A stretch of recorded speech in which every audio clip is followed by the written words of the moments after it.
আসসালামু আলাইকুম প্রিয় দর্শক, অন্য মঞ্চের আলোচনায় আপনাদের সকলকে আমন্ত্রণ জানাচ্ছি। দর্শক শ্রোতা বন্ধু, আপনারা এতক্ষণে ব্যানার এবং হেডলাইন দেখে নিশ্চয়ই চিন্তা করছেন হঠাৎ করে কি এমন মিটিং হলো পিনাকি ভট্টাচার্য, লামিয়া মোর্শেদ এবং ডাক্তার ইউনূসের বিরুদ্ধে। হ্যাঁ, এটা হচ্ছে যে গত পরশুদিন রাতে পিনাকি ভট্টাচার্য গিয়েছিল আপনার ডাক্তার ইউনূসের সাথে দেখা করতে। ইউনূসের যে বাসা আছে প্যারিসে, এ বারিয়াসাটা পড়েছে আপনার প্যারিস ৮, ৭ এবং ১৫। এখানে তিনটা ওয়ার্ড বলতে পারেন, বাংলাদেশের ভাষায় ওয়ার্ড বলতে পারেন মানে, আর ফ্রান্সের ভাষায় আমরা বলি ৭৫,০০০৮, মানে ৭৫,০০০৮, ৭৫,০০০৭ এবং ৭৫,০১৫।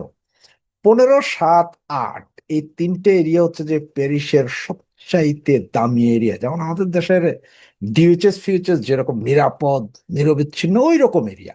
মানে এইসব এরিয়া যদি আপনি যদি কয়েক হাজার কোটি টাকা বা হাতে নিয়ে যদি নাড়াইতেও থাকেন রাতের ৩টা বাজে, কেউ এসে আপনারা জিজ্ঞাসা না যে কিরে কি হয়েছে, চুরি জাপটাবাজি তো বহুত দূরের বাদ। ওখানে কিছু নেই, সব দামি এরিয়া এবং খুব প্রচন্ড সিকিউর। মানে মানুষের চেয়ে সিভিল পোশাকে মামুরা বেশি, আর ক্যামেরা তো অ্যাভেলেবেল। তো ওই জায়গায় পিনাকি ভট্টাচার্য গিয়েছিলেন। পিনাকি তার ওয়াইফ এবং বাচ্চাকে নিয়ে ডাক্তার ইউনূসের সাথে দেখা করেছেন, দীর্ঘ প্রায় ৪ ঘন্টা ছিলেন। ভাগ্যক্রমে যেহেতু ডাক্তার ইউনূস কাকার যেখানে বাড়ি বর্তমানে, সেই এরিয়ায় এবং সে বাড়ি থেকে জাস্ট ১০০ গজ দূরে, ১০০ গজ দূরে আমি দীর্ঘ প্রায় ২০ বছর ছিলাম। তো ভাই, আমি অত বড় লোক নয় এরিয়া থাকার মতো। আসলে ওখানে যারা ফ্রান্সে আছেন তারা বুঝবেন শব্দটা আমি বললে বন্দর। মানে এটা ১১ তলার উপরে, ১১ তলার উপরে একটা মুরগির খাঁচা বলতে পারেন। মানে আমার এটা ১৩ মেটকারের একটা রুম ছিল। সেই রুমে আমি দীর্ঘ ২৫ বছর ছিলাম। এর ভিতরে ওই রুম কিনা হয়েছে, ওই রুম আমি এখনো ভাড়ায় চলে, এখনো ভাড়ায় চলে। শেষে ওই এরিয়া পুরোটা চিনি। ওখানে এরিয়া ঢুকতে যে আশপাশের দোকান এগুলো সবই আমার পরিচিত, কারণ এতদিন ছিল। তো পিনাকি যে ওইখানে গিয়েছে এই খবরটা আসলে আমি পাই, এটা হচ্ছে যে পিনাকি গিয়েছে ও সন্ধ্যা ৭টার পরে। তার মানে তার যে কাজ যেখানে আছে সেখান থেকে কাজ শেষের পরে সে সম্ভবত ৭টা, সাড়ে ৭টা কাজ শেষ করে এরপর হোয়াইট টোয়াইট নিয়ে ওখানে গেছেন। পিনাকি যদিও প্যারিস শহরে থাকে না, সে বাইরের শহর থেকে, সেখান থেকে এসে সে সেখানে গেছেন, সাথে নিয়ে গেছেন একটা বুকে। বুকে মানে হচ্ছে যে ফুলের তোড়া। পিনাকি একটা ফুলের তোড়া নিয়ে ডাক্তার ইউনূসের সাথে দেখা করেছেন। সেখানে দীর্ঘ প্রায় ঘন্টা দুয়েকের মতো ছিল। তো অবস্থা দৃষ্টি হচ্ছে যে সেইখানে পিনাকির সবচেয়ে ক্লোজ যেই একজন লোক আছে, যে কিনা আগে এক সময় আমারও ক্লোজ ছিল, তার কাছ থেকে সেই আমার ভিডিও কলে দেখাইলো যে দেখেন যাইতেছে পিনাকি, পিনাকি দ্য গ্রেট ৩ ইঞ্চি। ঠিক আছে? তো ওদের মধ্যে কি মিটিং হয়েছে কেউ জানে না। আবার গতকাল বিকাল ৫টার পর থেকে হয়তো আপনারা জানেন যে আপনার ডাক্তার ইউনূস ইউনূস সকালবেলা, তো এটা পত্রিকাতে আসছে, সকালবেলা উনি গিয়েছিলেন আপনার ক্রেডিট এগ্রিকলের একটা ব্যাংক। ওরা ব্যাংক, যে এই সোসাইটি ব্যাংক বিমা ওদের অনেক কিছু আছে। ক্রেডিট এগ্রিকল একটা বড় সোসাইটি, তবে ব্যাংক হিসেবে সবচেয়ে বেশি চিনে আমার বাঙালিরা। ক্রেডিট এগ্রিকল এটা বাঙালিরা ব্যাংক হিসেবে বেশি চিনে। তো ওদের একটা কনফারেন্স সেন্টারে সে সেখানে মিটিং এ গিয়েছিল। ফরাসি একজন মিনিস্টার ছিল সেখানে। তিনি গ্রামীণ ব্যাংক, গ্রামীণ সুদ, লেনদেন এগুলো নিয়ে কথা বলেছেন। তো সবচেয়ে মজার বিষয়টা কি, বিকালবেলা একটা ভিডিও আমাদের এক বাঙালি ভাই তুলে পাঠাইলেন যে পিনাকি এখানে আছে, পিনাকি বলতে সরি ডাক্তার ইউনূস এখানে আছেন এই সে। তবে ঘটনা হচ্ছে যে আসলে ওইখানে উনি যেভাবে ভিডিওটা দেখাইছেন ওইটা হচ্ছে যে আপনার রুই ফুবুক সেন্টনরে, এটা হচ্ছে প্যারিস ৮-এ। বা ম্যাক্সিমাম লোকরা যদি বলেন তাইলে ওরা চিনে হচ্ছে যে কোসেম হপিতালের এরিয়া বা সেন্ট লেজার এরিয়া বললে আমাদের বাঙালিরা মোটামুটি চিনে, সেন্ট লেজার এরিয়া বললে চিনে। তো সেন্ট লেজার এরিয়া, সেন্ট লেজার মেট্রো থেকে বের হইয়া হাতের বাম দিকে গেলে ওই বুকসেন্টনের এটা প্যারিস আর্টে যে হোটেলটাতে ওকে দেখা গিয়েছে আমাদের ডাক্তার ইউনূস সাহেবকে, সে হোটেলটা হচ্ছে 5 তারকা মানের হোটেল। মানে 5 তারকা, প্যারিস যদিও সবগুলোকে 4 তারকা বলা হয়, কিন্তু এটা 5 তারকা মানের হোটেল। প্যারিসের, ফ্রান্সের 4 তারকা মানে হচ্ছে যে ওয়ার্ল্ডের অন্য জায়গার 5 তারকা হোটেল। এটা হচ্ছে যে লো ব্রিজটল, লো ব্রিজটল। এবং সেই হোটেলেই উনি গিয়েছেন, এবং সেইখানে যাওয়ার কারণে সেইখানে ছিল মোটামুটি আমার সাথে পরিচিত এক সময়কার, যেহেতু আমি ফ্রান্সেরও বেশ কিছু হোটেলে আপনার অ্যাজ এ রিসিপশনিস্ট জব করেছি, সেই হোটেলে আমার এক কলিগ ছিল। তো আমার ওই মেয়ে কলিগ, সে হচ্ছে আফ্রিকান কলিগ। তারা সেখানে কাজ করে হচ্ছে যে আপনার ইয়ের হিসাবে, আপনার রুম সার্ভিস, রুম সার্ভিসে কাজ করে, এবং ঝাড়ু মোছা মানে নেতইয়াস, ফ্রেঞ্চ ভাষায় বলে নেতইয়াস বলে ওরা ওখানে, ফ্লোর টোর ক্লিন টিন করে। সুতরাং তাকে আমি ফোন দিলাম যে দেখ, এরকম একটা ভিডিও পাইছি, আমাকে একটু ইনফর্ম কর তুই। তো সে বলছে যে আমি তো এখন কাজে নাই, তুই এক কাজ কর, ওখানে ইয়েতে আপনার রিসিপশনে একটা মেয়ে কাজ করে, এটা হচ্ছে ভার্জিনিয়া স্কোরিডো নাম মেয়েটার, ফিলিপিনে মেয়ে, ন্যাশনালিটি ফ্রেঞ্চ। তারে ফোন দিয়ে, সে এখন কাজে আছে। তখন বাজে আপনার প্রায় সন্ধ্যা 5:30, পৌনে 6টা এখানকার। ফোন দিলাম, তা আমি বললাম যে দেখ ওইখানে সম্ভবত তোরা আমাদের যে নোবেল লরিয়েট আছে না আমাদের বাংলাদেশের, এশিয়ার, ও বলে হ্যাঁ হ্যাঁ ডক্টর মোহাম্মদ ইউনূস। বলে যে হ্যাঁ, বলে যে হ্যাঁ ও আসছে। তো আমি বলি যে কে কে আসছে? বলে যে ও আছে, ওর সাথে ওর কুপিন আছে। কুপিন বলতে ফ্রেঞ্চ ভাষায় কুপিন, কুপিন বলতে বান্ধবীরে বুঝি আমরা। তো কুপিনের নাম সে জানে না, ও যে কুপিন আছে। তো কুপিন মানে বুঝে আমরা জানি লামিয়া মোর্শেদ আছে। আমি বললাম যে কি আমাদের একই বাঙালি? হ্যাঁ, বলতেছে হ্যাঁ তোদের ওই ড্রেস পরে আসছে মেয়ে, মহিলা, বুড়া মহিলা একটা ড্রেস পরে আসছে, তোদের ড্রেস মানে শাড়ি পরা, শাড়ি পরা। তখন আমি তার ওই ছবিটা পাঠাইলাম, যেটা আজকে সকাল থেকে বিভিন্ন জায়গায় দেওয়া আছে, যে মানে ওরা ঘুরতেছে, ওরা আসলে ওই রোডেই, ওই প্যারিস আর্টের ওইখানেই আপনার ইয়ে করতেছিল। ওখানে কফি বার যেটা, এটা হচ্ছে যে ওই রিফুবুক স্যান্তনের ঢুকার সময় কোনায়, বা কে ফরাসি যারা আমার ভিডিও দেখেন, ফ্রেঞ্চে যারা দেখেন, তারা যখন আপনার এই মিরো মিরোমলিন, আমরা মেট্রো স্টেশন থেকে উঠে যখন কোসেম হসপিটাল দিয়ে যে পাশের যেই রেস্টুরেন্ট গুলো পড়ে, এই রেস্টুরেন্ট গুলা, ওইটার প্রথম রেস্টুরেন্টটা। তখন ও ছবি দেখে বলছে হ্যাঁ হ্যাঁ হ্যাঁ, ওরে এই মহিলা কুপিন। তাই আমি বললাম, কার সাথে কি? তখন সে বললো যে এইখানে 4টা রুমে টার্কির কিছু লোক আছে এবং ইসরায়েলের কিছু লোক আছে, 4টা রুম, মানে 4 রুমেই লোক আছে। তো কিছু লোক বলতো ওরা আসলে একজন হাজব্যান্ড ওয়াইফ আছে এরকম হয়তো, এই জন্য কিছু লোক। তো বললো যে ওদের সাথে দেখা করার জন্য কনফারেন্স রুমে ওরা সবাই বসছে। তার জন্য কজন বসছে? ওরা 6 জন থেকে 7 জন পর্যন্ত, এগুলো সত্য। আমি ওখানে বললাম যে কোনো ফরাসি বা কেউ আছে কিনা। তখনও বললো যে না, এখানে যে 4 জন আছে, 4 জনের মধ্যে 2 জন ইসরায়েলের এবং 2 জন টার্কির, ফরাসি কেউ নেই। তো এটা বলার পর আমি বললাম যে তুই কিভাবে জানলি যে টার্কি আর ইসরায়েল? বলে যে ওরা যে রুম বুক করছে, তখন রুম বুক করার সময় ওদের যে পাসপোর্ট ডিটেলস আছে ওইটা দেখে আমি বললাম, কারণ তোমার ওই লোক এই ডক্টর ইউনূস উনি আইসা এদের কথাই বলছেন যে 400 কত নাম্বার রুম থেকে কত নাম্বার রুম, 500 কত নাম্বার এইভাবে বলছে। তখন সে বের করে দিছে। হ্যাঁ, তো ও ওইভাবেই বললো যে আমার এরা মিলে আমাদের কনফারেন্স রুমে আছে, যেটা সুইটের কনফারেন্স রুম যেটা, সেইখানে ওরা সবাই বসছে। এরা রাতে ডিনার করবে ওইখানে, কোন একটা মিটিং হচ্ছে এখানে, এরা কথাবার্তা বলছে। সুতরাং এই এই হচ্ছে কাহিনী। তো বললো যে এর চেয়ে বেশি যদি তুমি কিছু জানতে চাও, তাহলে তুমি আরো 3-4 ঘন্টা পরে আমারে ফোন দিয়ে করতে পারো। তাইলে আমি তখন ডিনারের সময় কারা কারা ডিনার করতেছে, কি কি ডিনার করতেছে, এগুলো সব আমি তোমারে জানাই দিতে পারবো। কারণ সার্ভিসের যারা আছে ওখানে, সুইট রেস্টুরেন্ট সার্ভিসের, ওরাও তো আমাদের কলিগ। তো এই হচ্ছে ঘটনা। এখন ওই আমারও বলতেছে সেই রিসিপশনে, যে রিসিপশনে জিজি ভার্জিনিয়া স্কোরিডো, ডাক নাম জিজি ভার্জিনিয়া স্কোরিডো। তারা আমি পরে বললাম যে এই বেটা কি এখানে হোটেলে থাকবে? তোমরা জানো ওর নামে তো বুকিং নাই, ওর নামে কোনো বুকিং নাই এখানে যারা আছে। তবে এরা তোমার যে যে দেশে ইসরায়েল এবং টার্কির, এরা অনেক উচ্চ পদস্থ। মানে এদের রুমগুলো ভাড়া করেছে হচ্ছে যে টার্কিশ যারা আসছে, 2টা রুম ভাড়া করছে টার্কিশ এম্বাসি এবং 2টা রুম ভাড়া করছে ইসরায়েলি এম্বাসি, মানে জুইফ আছে সব। আর এদের নাম কোনো ভাড়া টাড়া নাই, এরা এখানে থাকবে না। এই হচ্ছে যে মূল কাহিনী। ডাক্তার ইউনুস সেখানে আজকে সারা দিন, সকালে করলেন আপনার ক্রেডি এগ্রিকলের আপনার কনফারেন্স রুমে মিটিং, ফরাসি এক মিনিস্টার সহ উনি বুঝাইলেন কিভাবে কিভাবে সুদমুদ খাওয়া যায়, মানুষও বোকা বানানো যায়। বিকেল বেলা তো ওনারা কি করছেন না করছেন, কি মিটিং, এটা পৃথিবীর কেউ জানে না।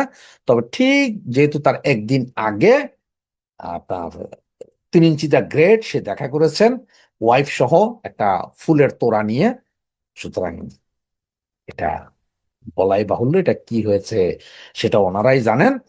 আর অনেকে দেখলাম যে ফেসবুকে লেখালেখি করছেন, বাঙালিরা কোথায়, বাঙালিরা কোথায়, ওখানে যায় ওরা মারেন না কেন, থাপ্পড় মারেন না কেন। মূল কাহিনী হচ্ছে কি জানেন, এই এরিয়াটা এমন একটা এরিয়া যে এইখানে আমাদের কোনো বাঙালি ওই এরিয়ায় থাকে না, হাজার হাজার শত শত বাঙালি নাই। কালে ভদ্রে 2-1 জন বাঙালি হয়তো দেখতে পারেন। ওই যে যেহেতু মেডিকেল সেন্টারটা আছে কোসেম বললাম, যে ওইখানে কালে ভদ্রে 2-1 জন বাঙালি যায়, তাও যায় না। কারণ হচ্ছে বাঙালি বসে হচ্ছে যে গার্দিনট লাসাপেল, ওইখানে বসে ওনারা হাতি ঘোড়া মাইরা ফেলায়, বহুত কিছু কইরা ফেলায়।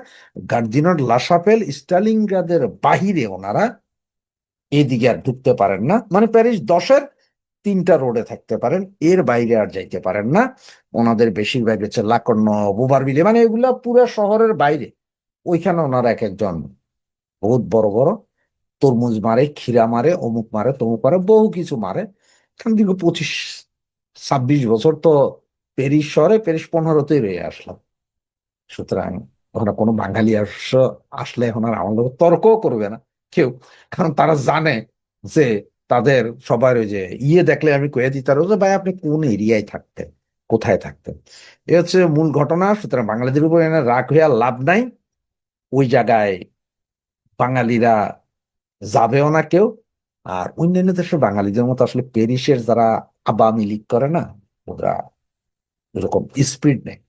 বিএনপি জামাতের স্পিড আছে ফ্রান্সে, আওয়ামী লীগের নাই। ওখানে সব মরা ধরা, ওগুলো ওই যে রবিবারে আইয়া একটা ছোটখাটো 10 ফিট বাই 10 ফিটের রেস্টুরেন্টে গিয়া হাতি ঘোড়া মাইরা ফেলাইবো, বহুত কিছু করে ফেলাইব। ম্যাক্সিমাম আপনারা দেখবেন যে গার্ড দিন সব, মনে রেখেন নামটা, গার্ড দু নট লাশাপেল গার্দিনট, ওই এরিয়ায় ওনারা মিটিং করবো। সর্বোচ্চ এগুলো ওভারভিলিয়াতে যে একটা বাঙালি রেস্টুরেন্ট আছে, ওইখানে গিয়ে ওনারা মিটিং করে বিশাল এক একজন নেতা হয়ে যাবে গা। আর ফ্রান্স শহরে যারাই জিজ্ঞেস, প্যারিস শহরে ভাই ওই মিটিং, ওই গার্দিনট, ওই আমরা যে আড্ডা মারছি গার্দিনট অমুক দোকানে যে ঝালাই ফেলাইছি, বারোটাও শিখতে পারে না। তো দেখতে থাকেন, আমিও খবর নিতে থাকি ওনারা কি কি করে, দেখি। আপনাদের আরো খবর পেলে জানাবো। জয় বাংলা। নমস্কার, আমি তরুণ ঘোষ।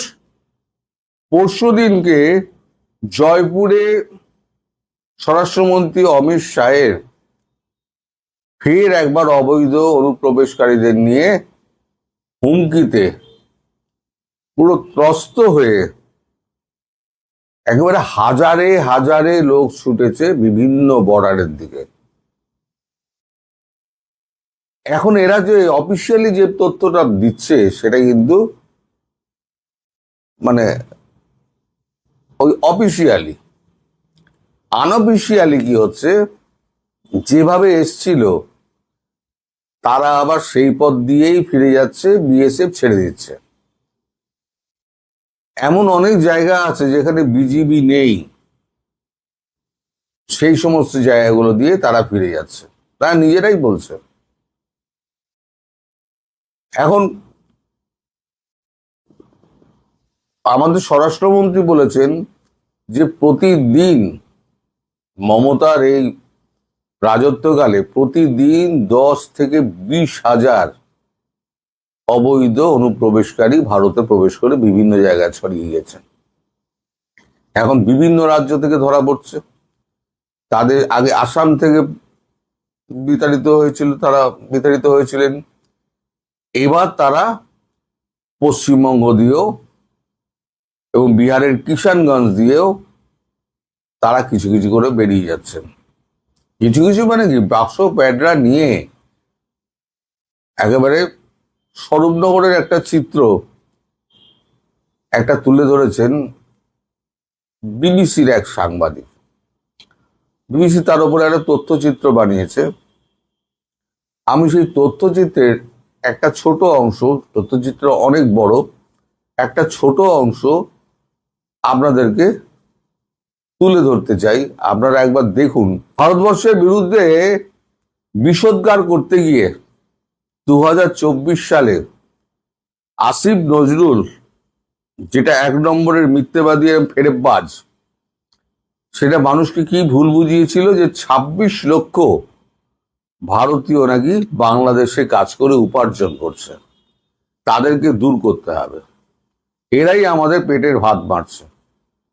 আজ পর্যন্ত 26টা লোক বার করতে পারেনি। এখন তারা তো এখন ক্ষমতায় ছিল, তাদেরকে যখন ধরা হয়েছে এক একজন এক এক রকম কথা বলেছে।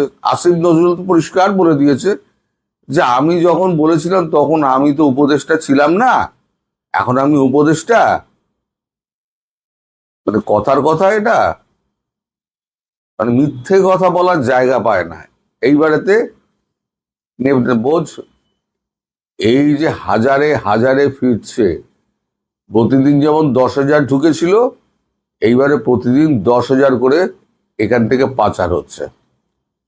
আমরা তথ্যচিত্র দেখেই বুঝতে পেরেছেন যে এরা কিভাবে এখানে এসে কাজকর্ম করত, সরকারি সুযোগ সুবিধা দিত এবং সরকারি হাসপাতালের সন্তানদের জন্ম দিত। আবার গর্ব করে বলছে যে আমি 4-5টা সন্তানের জন্ম দিয়েছি। এরা সব হচ্ছে অবৈধ বাংলাদেশি, যারা এই লক্ষ্মীর ভান্ডার নিয়েছে, যারা ভোট দিয়ে তেমন লোকও রয়েছে স্বীকার করেছে ভোট দিয়েছে, যারা করে গম্যে খেয়েছে, সরকারি সুযোগ সুবিধা নিয়েছে। এবার বাংলাদেশে যখন যাবে তখন তাদের কি দুরবস্থা হয় একবার তারা নিজেরা ভোগ করে দেখুক। মানে বাংলাদেশের বর্তমানে যা অর্থনৈতিক অবস্থা এবং যা কর্মক্ষেত্রের অবস্থা, তাতে এখানে ওখানে গিয়ে কাজ না পেয়ে তাদেরকে না খেয়ে মরতে হবে। এখন এই যে পারাপারের বিষয়টা না, এই পারাপারের বিষয়টা সে বামফ্রন্ট আমল থেকে চলছিল, কিন্তু এত ব্যাপকভাবে হয়নি। যেটা আমাদের মমতা বন্দ্যোপাধ্যায় একদম স্বীকৃতভাবে করে দিয়েছিলেন যে তোমরা নির্ভয়ে এসো, শুধু আমাদের ভোটটা দিয়ে দিও। এখন এই যে যারা ওই ভোটার কার্ড, আধার কার্ড তৈরি করে দিয়েছিল, এমন 62,000কে ধরা হয়েছে সারা দেশে। 62,000, হিসেবটা কম নয়। এই যারা জালি মালগুলো তৈরি করত, বিভিন্ন ওই ছোট ছোট ক্যাফে খুলে তারা 10,000, 15,000, 5,000, 8,000 যে যেমন পারত মাথায় বাড়ি বেড়ে তারা এরম টাকা আদায় করতো। 62,000 ফিগারটা কম সারা দেশে? তাহলে কত লক্ষ কত কোটিকে এরা এখানে ঢুকিয়েছে এবং আধার কার্ড, ভোটার কার্ড এইগুলোকে বানিয়ে দিয়েছে, বিভিন্ন নকল পরিচয়পত্র। এখন এই সমস্ত ধরা পড়ে গেছে। এরপরও আবার স্বরাষ্ট্রমন্ত্রী গতকালকে বলেছেন যে আবার একটা SIR এর মতো হবে, আবার নতুন করে আবার নিরীক্ষণ করা হবে, কারণ এই 27 লক্ষ যে বাদ পড়েছে তারপরে তার মধ্যে অনেক লুকিয়ে রয়েছে, সেগুলোকে খুঁজে বার করা হবে। অতএব আমাদের এখান থেকে ঘাট থেকে প্রায় 4-5 কোটি মানুষ, আগে তো 2 কোটি বলা হচ্ছিল, আমার হিসেব হচ্ছে 4-5 কোটি মানুষ অন্তত আমাদের হালকা হবে। আমরা এবার যদি জনগণনা করি তাহলে দেখতে পাবো অরিজিনালি আমাদের 140 কোটির দেশ নাকি 135 কোটি না 133 কোটি। আমাদের কত কোটির দেশ আমরা তো বুঝতে পারবো। এদিকে তাড়িয়ে দিতে পারলে আমাদের অর্থনীতিও দাঁড়াবে, শিল্পও দাঁড়াবে, সামাজিক স্থিতিশীলতাও ফিরবে। বাংলাদেশটা বুঝুক তারা কি করবে। বড় বড় কথা তো আছে, কলকাতা দখল করতে গেছিল 7 দিনে, তা দখল কর। এখন তোদের লোকজন তোদের ঘাড়ের ওপর চেপে বসছে, ভারতবর্ষের সঙ্গে পাঙ্গা কার সঙ্গে নিচ্ছে? সমান সমান মর্যাদায় কথা হবে, চোখে চোখ রেখে কথা বলবো, চোখ রেখে কথা বল। সবাই ভালো থাকবে। হলো যে এরাও ভয় পেয়েছে, যারা কি বলে